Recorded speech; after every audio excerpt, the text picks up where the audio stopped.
the beauty, craftsmanship, and identity of each region.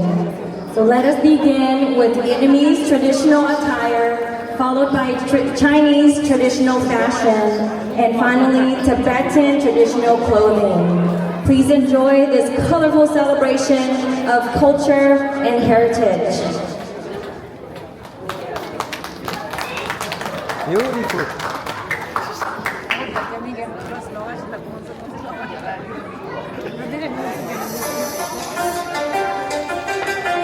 The Ao Ba, the river life of the South. The Ao Ba is a traditional garment often seen in southern Vietnam, especially in the Mekong Delta and the river plains of the South. It is a very simple piece of clothing, a round collar, buttons run down the front, long sleeves, a knit fitted shape. People usually wear it with a pair of long black pants. Everything about it is simple. But that simplicity fits perfectly with the hot, humid climate and the hard-working life of the southern countryside. Ao Dai, the traditional national elegance of Vietnam.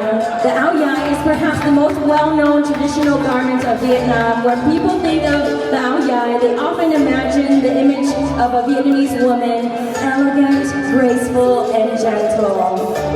Because of this, Ao Dai is not just clothing, it has become a symbol of beauty, grace, and Vietnamese cultural identity.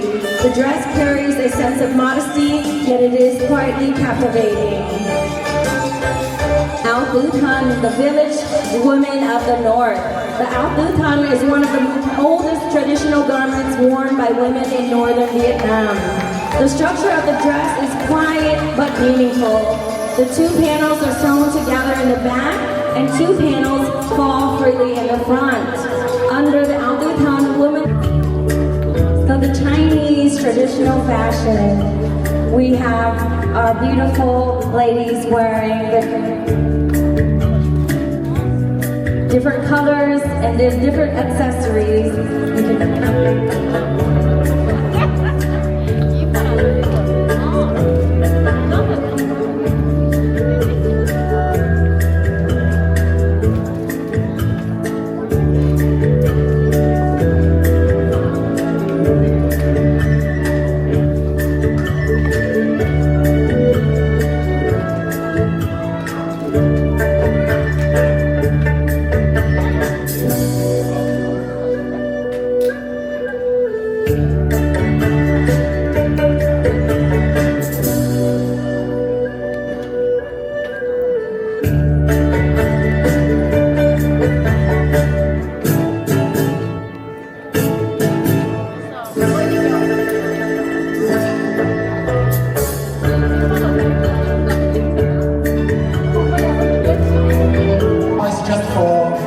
Ladies, it feature with the split on both sides, so the leg will be showing part of the leg, and also the waist, the level waist can show the curve of women, all their beautiful curve, and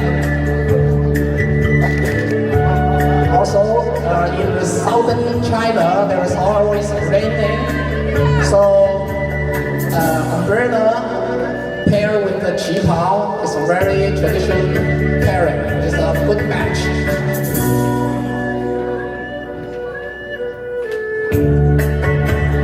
And most of the qipao will have a high collar.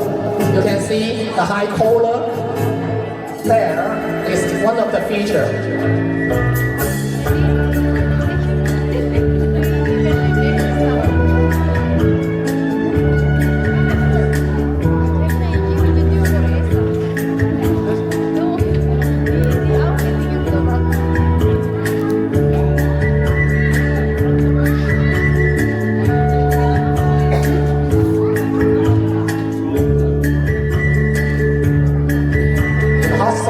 Lady will hold a fan, so fan, umbrella, and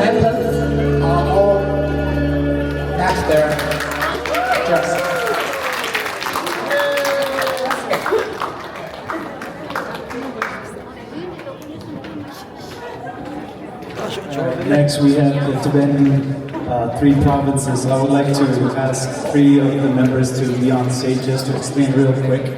So, she is from the Uzang province, and what she's wearing on the top is for special occasions called patut with a Y shape. And you can see the turquoise necklaces. This piece right here is called a tohu, and she's wearing an apron we call bangdeng, also indicating that she's married in Tibetan culture. This is usually women in the Uzang province will wear this. And then we have this gentleman here from Amdo province. The hat is a very Amdo specific called chingsha, and usually the men will pull their robe or chuba up to their knees, tie it with the sash, use different colors of sash. And usually the chubas are from wool or sheep skin and silk. We have this gentleman here from the Kham province. Usually people have long hair, so they tie around. This is called talo. And the Kham people are the warriors, so they like to wear their swords and have the mecha. They're ready to start a fire for their gang. Obviously, Tibetan people are in the high altitude, living a nomadic lifestyle. So this is a rough description of the attire that Tibetan people wear. Hope you enjoy this show.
We get to see them for one last look, so please give them a warm welcome back to the stage.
Hãy subscribe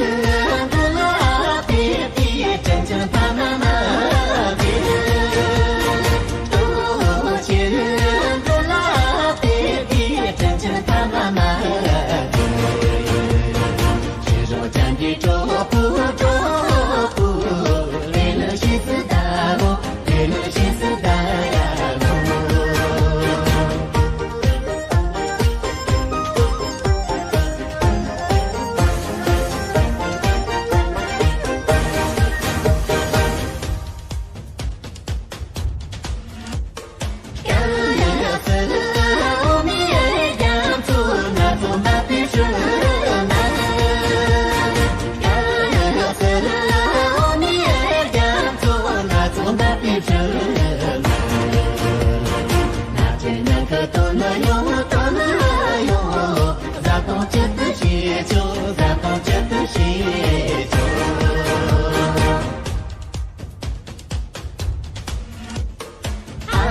Ghiền Mì Gõ để